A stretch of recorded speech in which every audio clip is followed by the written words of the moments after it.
Hello, everybody, and welcome to the 46th edition, I believe, if I looked at that number correctly. It's been a mad dash to get all this set up because I'm always working podcast day right up until I got to start streaming, but I think we pulled it off well enough today. Today our guest is Mike Payne, the owner, of course. He's got a lot of things to say about Skylights, of course, as do I. We should start off by asking Mike how he's doing today. Mike, how are you feeling? Oh, I'm doing really good. Sounded like you kind of like did a humble complaint. You know how like there's a humble brag, but you humbly like complained about having to work and do a podcast. Right. I guess you could say that. I guess it is a little stressful sometimes when I've got, I get home at like 2:15. I gotta make all of the descriptions, or sometimes copy and paste since you make them for me.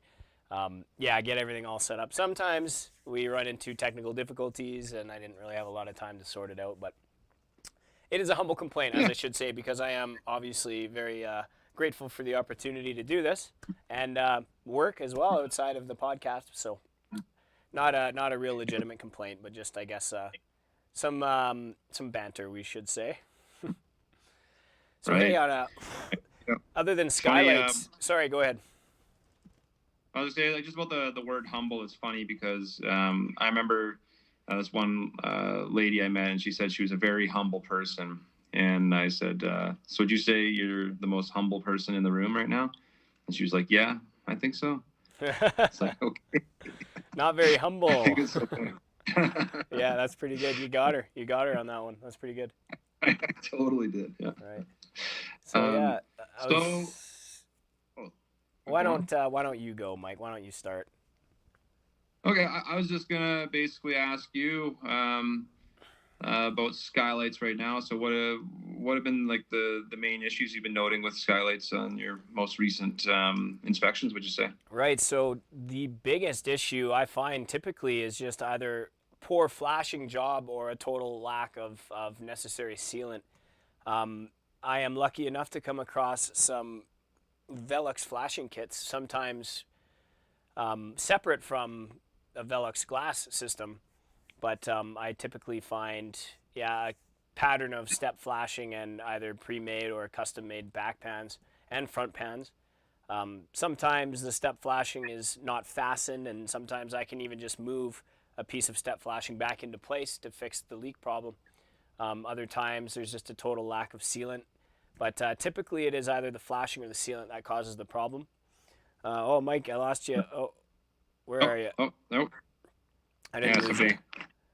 Yeah, your screen got all flip-floppered again. That's okay. Just 1 sec here. It's okay. But as I was saying, it's okay. Nobody can see you at the moment. Camera's on me in this case. But happy to say we fixed the camera angle while we were away. Where was I? Anyways, yeah, typically it's flashing and sealant. Sometimes, though, the gasket between different layers of the skylight can actually give way and cause leak or allow for air transfer and condensation issues, but that's maybe 2 or 3 times out of 10. Most of the time it is either flashing or sealant. Right. Okay.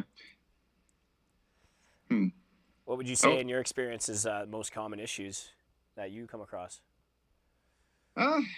I think you kind of summed it up pretty good.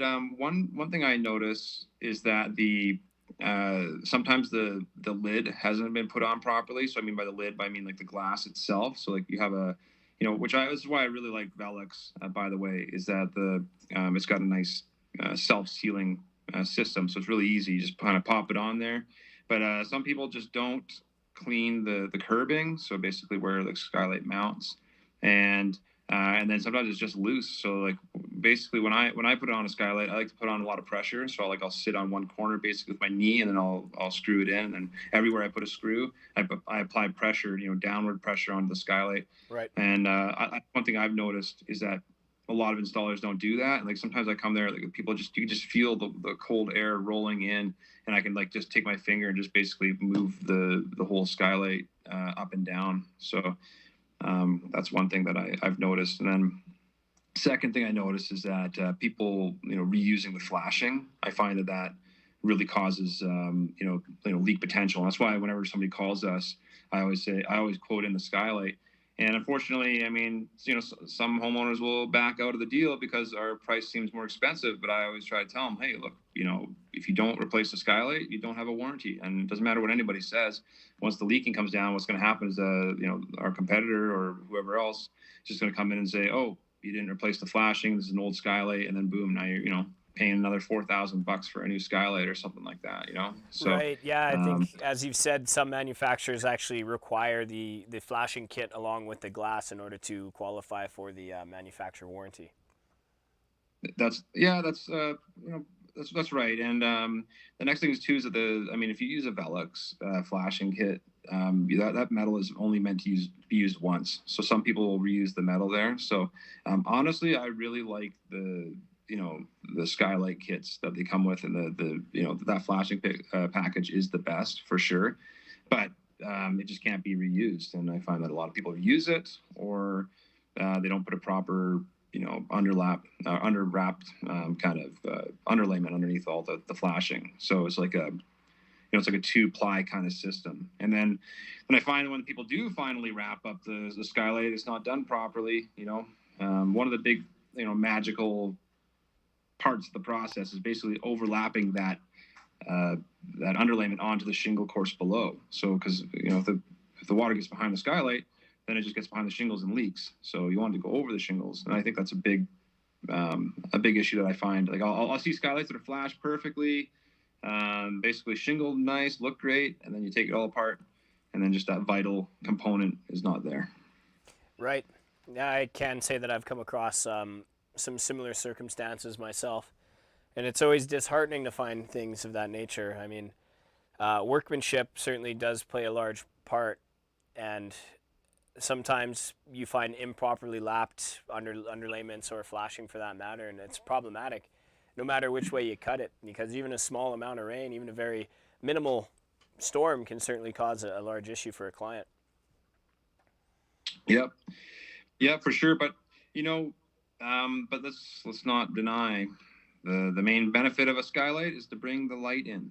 The light comes upon the house in a very natural and good way. It's better than that incandescent artificial light. But sometimes too much light comes in, and you need a blind package to block the light.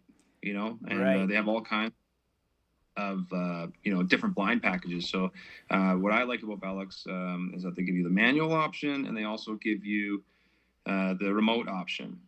So and you don't have to even, like, with the remote option, which is great, you don't have to wire anything in. They just use a couple solar panels up there, like not big ones, just little tiny guys, and then you can open and close the blinds and block that light out. Yeah, I mean, there are hand crank systems, there are remote systems, and I mean, having that layer of choice, I guess, in terms of how much light you'd like inside the bathroom is certainly a very pleasant thing to have at your disposal. Because, like, a good example would be, I have money plants or money trees in my bathroom, and although it's not great to have direct sunlight on them, I mean, throughout the day, considering I also have cats that like to defecate in the plants, I have to keep the bathroom door closed. For that reason, they're in pure darkness all day, and it's difficult to balance, I guess, the requirements of having that kind of plant. Long story short, having a skylight in the bathroom, very beneficial in this situation. Having one that has a controllable blind would even further the control that I would have in the amount of light that would enter the bathroom. So I guess that's a personal circumstance, but I guess it's just a testament to just how great it is, or how great it would be, having that kind of system in your own home, regardless of where it's placed, in the bathroom, or typically they're either above the grand staircase or above the kitchen. But having that level of control is certainly a great plus, and not everybody opts for that choice, but having the option to do so, and I guess us providing quotes for that sort of system, is certainly beneficial to the client, having all of that information at their disposal. Well, I think that skylights get a bad rap because of a bad rap. You know what I'm saying? Yeah. Yeah. I think that the skylights are. The skylights that I put in, never have an issue. They go for the duration of the shingle, So I think that you just got to get the right qualified person to put on a skylight. It's worth it to spend a little bit more money. I know sometimes we might be like $1,000 over the competition, but when it comes to a skylight that lasts the whole time and doesn't damage your house, it's it's definitely a well worth cost. Another really great feature that I like about Velux Skylights is that they have the rain sensor on them. So you can, if you get the full meal deal, you can open the skylight, even let the fresh air in, which I think could be great in a lot of ways. And just everything being remote, or if it rains, you don't have to worry about it being left open. It just kind of closes and done deal. But the thing is, though, the only thing about going with those fully loaded skylight packages is that they cost an arm and a leg. I mean, I think they're like, just for a standard 2x4, you're looking at like $4,500 for like a fully loaded skylight. And if you have 3 of those puppies on your roof, well, I mean, basically you can get a whole new roof for $12,000. But you're looking at 3 skylight lids they're fully loaded and technologically advanced. I think it's well worth it, though, in the right application to go for it, though. Yeah, of course. And I mean, that price obviously would include the workmanship, or in other words, labor costs, as well as material costs and things. And obviously the style of the roof itself and its pitch can certainly also play a part when it comes to the kind of quote you'd get for that sort of install. So certainly no small feat doing a mechanical install, let alone just your standard static skylight. So people do certainly need to be aware, or in other words, anticipate an elevated cost if you wanted those fancy features along with your skylight.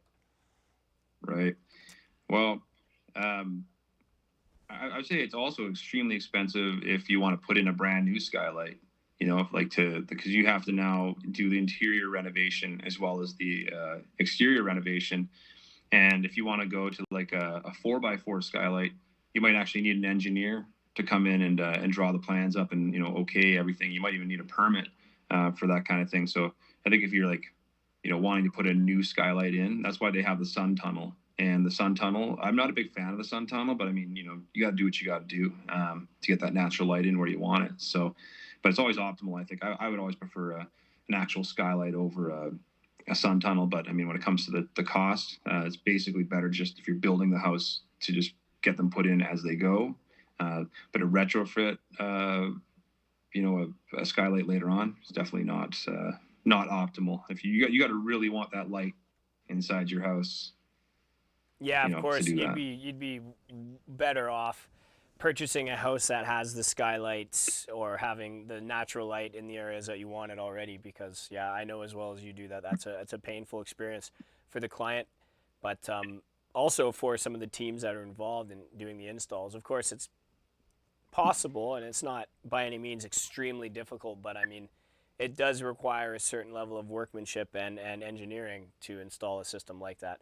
A static or 2x4 standard skylight is what I mean, but as you said, also there are sun tunnel systems as well, which are much easier to install, and they can also provide the natural light where you'd want it, minus the kind of picturesque skylight tunnel, view of the sky type system that you might desire. So you certainly have to pick and choose and be careful with choosing a home that you intend to buy if your heart will desire more, I guess, right? Yeah, more natural light or what have you.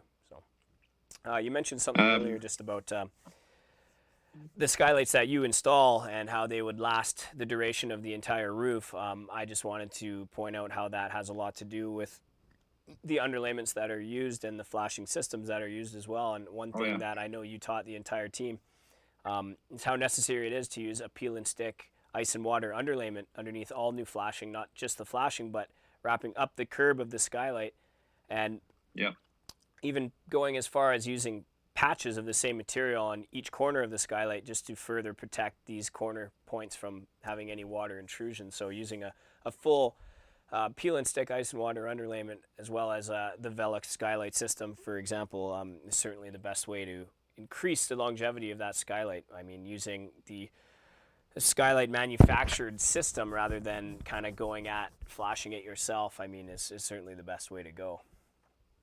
Yeah, for sure the corner patches are a must. They are, and the peel and stick is a must as well. I would always recommend that. Smooth faced peel and stick is the way to go typically. But I mean, if I use a sanded face, I like to use a corner patch, but I'll use like a mastic sealant or something to kind of bleed it out and make it watertight. But just like to drop a hint for everybody, the mystery word. So the hint for the mystery word is let's see here, a word that is very bright, and that's it. It has something to do with brightness. It has something to do with perhaps the sun, yeah, or basically anything that is kind of like the sun in a way.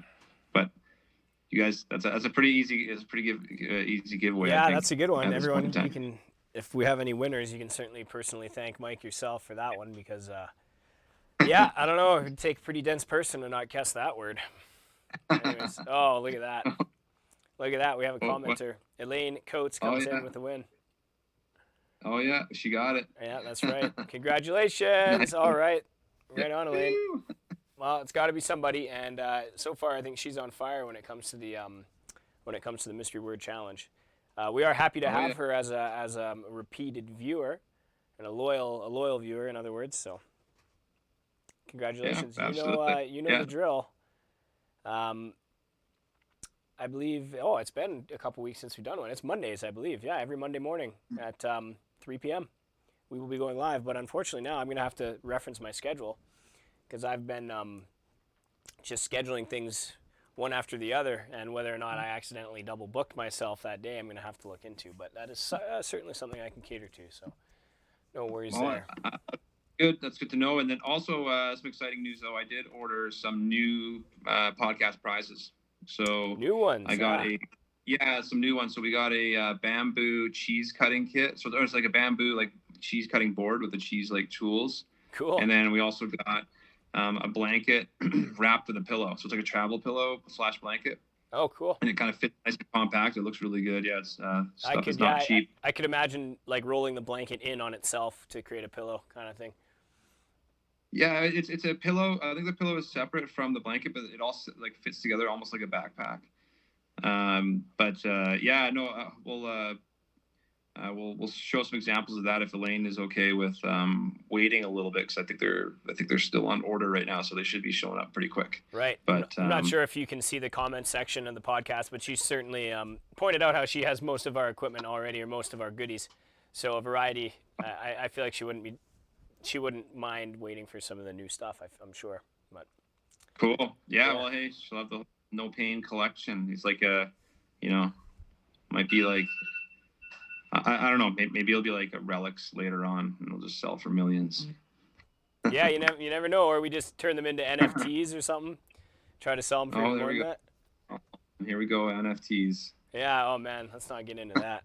That's a little too dense, but Skylights are simple. We can certainly stick with Skylights. I guess, why don't you describe to our viewers, some of the major benefits you can get out of a triple pane Skylight versus, say, standard 2-pane? Well, I think that the triple pane is like absolutely necessary for some applications. So if you have like a really deep, we'll say like sun tunnel going all the way up to the ceiling kind of thing, you need a triple pane just because you'll get the condensation. If you don't, it'll just get too cold and the warm air will come up and condense. So you really need that more R value. But I think just the bottom. Okay. Hey, the bottom. Sorry, just 1 second here. The bottom line is it gives you more of an R value. Right, of course. So. And in a climate, in the kind of climate that we're in, having an elevated R or heat retention values, would certainly be beneficial, considering we have extreme highs and extreme lows throughout the year. I mean, the more glass you have separating the elements from the interior of your home, the better, of course. But I would assume Yeah. or I know for a fact also that the triple pane is better rated against hail damage as well. The triple pane better against? I don't think so. Actually, I don't think. I think you actually have to get a laminated glass for that. Oh, is that right? Maybe I was mistaken. Yeah, I think you are. So yeah, if he's got to make sure you get a laminated glass on top of it, and then that will hail proof it basically. Right. Okay. Yeah. Yeah, there is certainly a hike in price between the double pane and triple pane as well. So I mean, you certainly have to pick your battles in that case. But I mean, then again, yeah, it's better insulating that area of the home is certainly going to benefit you in the long run. Yeah, I think that. I mean, for the most part, I think double pane is good enough. But I think I myself would probably spend a few $100 extra and just basically do the triple pane. Just makes more sense to me.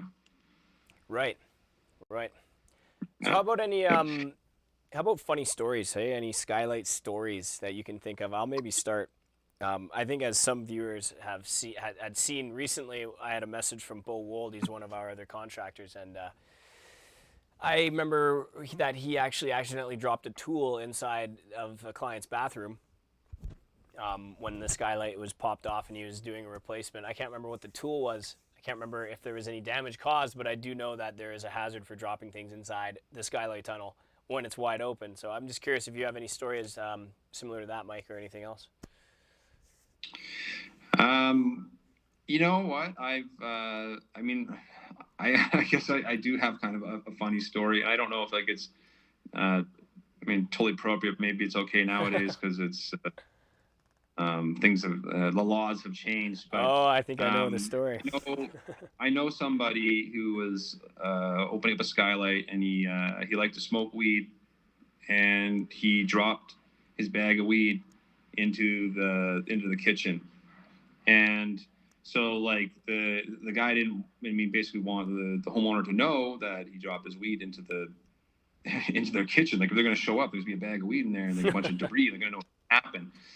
So they had I think they fished it out or something like that with like a roofing hose or something like that. Like just did some like basically some James Bond wire stuff. So I think that's kind of a close call for them. I mean, I don't think you should be smoking on the roof or being high on the job. I'm not sure if they were. I mean, if they had it on them, I'm assuming so. But yeah, that's it. But I know. But aside from funny stories, I know there's some pretty deadly ones where guys have actually, not really realizing that the skylight was open. They've fallen inside. And there's a stairway below, and they fell down the stairs and died. So like it was like a long drop downwards, and then they hit the stairs and then fell down the stairs. And so falling through a skylight hole is definitely a safety problem, and that's why you should wear a rope. Of course, yeah, you should always tie off. I mean, I am a testament to that, of course. And I mean, you might be on a low slope. Then again, if there is an opening right in front of you that could descend 12 feet, let's say, it's certainly very dangerous, and it's easy to lose your footing. Even sometimes when it's colder, when I can get away with wearing work boots on the roof, like when there's no risk of marking up the shingles because of the heat, you can actually kind of roll your ankle by accident sometimes wearing boots like that with the larger heel, and you'd be walking through the skylight and even almost accidentally fall and trip into a skylight tunnel like that. So there are certainly plenty of hazards. My right ankle likes to fold for no reason. I'll see walking, I'll just fall over. I could be on a straight like pathway, like not on the roof, just on a cement sidewalk, and I'll just fall over. Unfortunately, I'm probably gonna need a cane when I'm older on my right hand side. Well, but yeah, by the time you're that age, they might have some levitation technology, or who knows what kind of personal protective equipment or medical assistant equipment they might have by that time. So you never know. You might not need a cane. You might be able to actually just beam yourself into a new artificially produced body, for all we know, right?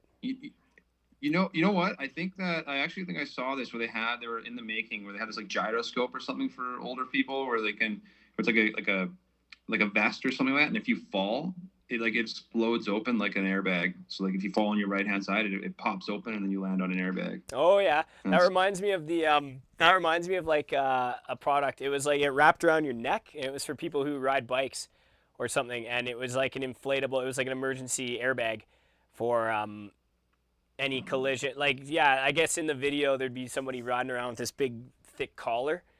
But if they yeah. fell, by the time they hit the ground, this huge, it like wrapped up over your skull as well. It was like an Oh, yeah. inflatable skull cap type system that like wrapped around your neck and up over your head if you were to fall off your bike. I can't remember how it worked, but yeah, something similar to that. I mean, yeah, that would also work for the elderly and in case of falls and whatnot. But, Yeah, I would just be scared of that thing exploding while I'm driving or like riding my bike, you know, yeah, or what happened. And then now you've got broken legs and your head's okay. yeah, Um, the lesser of two evils. yeah, yeah. Well, Brody, I think we got our mystery word winner in there. I think we got everything we need to say about the skylights. So maybe we should end the podcast. And, Yeah, we could. There is only, I guess, one thing I was thinking of. You mentioned the elderly, and I thought to myself, there's a very large happening in the world today, current events. I'm not sure if you knew or not, but the passing of the Queen Elizabeth II. That Queen Elizabeth. Oh yeah. yeah, you didn't know that, hey? Yeah, that only went live, I guess, in around 12:30 of this afternoon. But yeah, this morning I was checking out Google News, and there was an article about the Queen's medical team deciding to keep her on round-the-clock medical watch.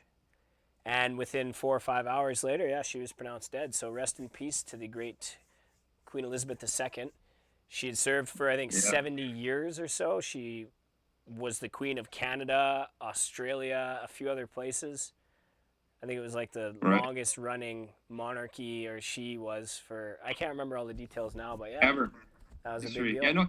no, kind of funny though, like how important she is though, because everybody knew she was dead. Like literally billions of people knew she was dead the second it happened. It's like we all have to know that the Queen has died, and it's like, but my question is though, why do we need to know? You know, like how relevant is her power at this point in time? I don't know. That's the thing. Everyone knows about her. Everyone knows she's the queen, but just how much influence she had is I guess difficult to wrap your head around. It's not something I'm familiar with, so I can't say. But it is known, and you can Google for yourself. I think she was regarded as the most famous person in the entire world. Oh, I read that in an article. I can't remember which, but I think, yeah, she was known as the world's most famous person. I mean, when you think of the Queen, I mean, well, for a queen who's been reigning for 70 years, right, and like being like essentially at the peak, the corner or the capstone of royalty in the world. I mean, she certainly was up there. So. Yeah, I think arguably I could say she's the most famous living person of today. Right. Well, she served a long time, and I'm sure she was a pleasant woman, and may she rest in peace. I hope so. Yeah. I'm sorry I had to be the one that told you. I thought you maybe knew that. I actually did see it. I got a notification on my phone, dude. Like literally every single person knew the second that it got released. I actually found out from a client when I was finished doing that comprehensive inspection today. Found out from a client because I knew she was sick, but then a client actually told me. I think everyone found out like right away, telepathically, transmitted into everyone's brain. The power of technology. Yeah. Well, anyways, I didn't mean to end this podcast on a melancholy note, dare I say, but I thought that was an important piece of information that maybe not everybody had known yet. So, our thoughts are with her, and let this podcast be known as the day that Queen Elizabeth died. It's a very significant podcast on Skylights. Episode 46 and Skylights, correct. Well, Mike, you said it best. If you need a reliable skylight that will last just as long as the rest of your roofing system, be sure to count on No Payne Roofing, because we go above and beyond when it comes to workmanship, installation integrity, I mean, I was just trying to blow us up as much as I possibly could, but that's Oh, basically it. Workmanship for warranty sure. and Hey, install integrity. we're one of the only, I think we're one out of two contractors in the entirety of Calgary that's actually Velux certified. We're in their elite contractor program, so that's good stuff. But yeah, no, definitely give us a call for all your skylight needs. You can call me personally on my cell at 587-227-0517, and let's call it a wrap. Yeah, Thanks that's a everybody wrap. for viewing. Yeah, right on. It was good talking to you, Mike. Just for our viewers as well, if you weren't able to take down that number quick enough, the first bunch of episodes we've aired actually featured his number on screen, similar to the number you see now, so you can very easily reference that. Or Google search No Payne Roofing, Facebook, all of that. You can certainly find us very easily. So again, it was good seeing you, Mike. We will talk again very soon. Our photographer walked in just about 10 minutes ago, so we'll have some footage from this podcast, I'm sure. And to our viewers, thanks for tuning in, and an extra special thank you to Elaine Coates for playing the Mystery Word Challenge. You certainly come out on top every time that you try, and we hope you continue to watch the podcast in the future. So take care, everybody, and stay safe. All right, bye for now.